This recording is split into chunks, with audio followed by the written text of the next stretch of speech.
In today's video, I'm going to teach you how to insert multiple rows in Google Sheets spreadsheet. We'll start right from the beginning so you can follow along easily. First, open your web browser and go to Google.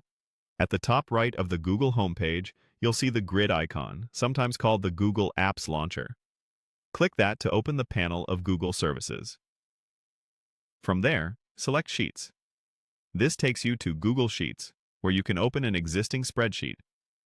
Go ahead and open the document where you want to add extra space.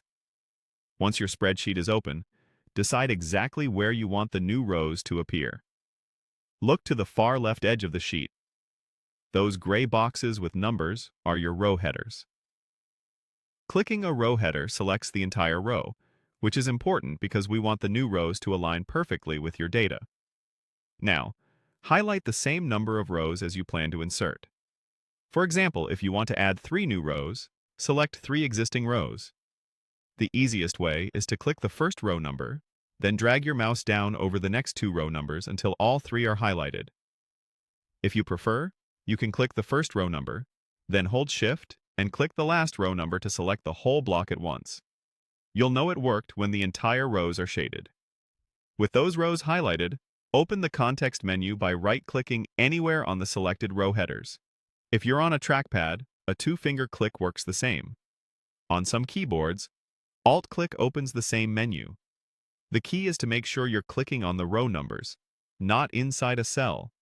In the menu that appears, choose either Insert X rows above or Insert X rows below.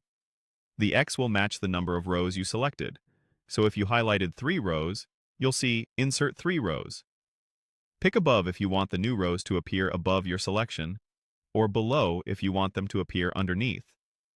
Your sheet will shift the existing data to make room, and the new rows will appear as a single block.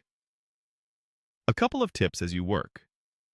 Inserted rows usually inherit formatting from nearby rows, so your colors and borders stay consistent. If something looks off, you can immediately undo with Ctrl+Z or Command+Z. Also, be mindful of filters or frozen headers. Inserts respect those settings, which helps keep your layout intact. And that's it. Open Sheets, open your file, highlight the number of rows you need, right-click, and choose to insert them above or below. Simple, precise, and fast.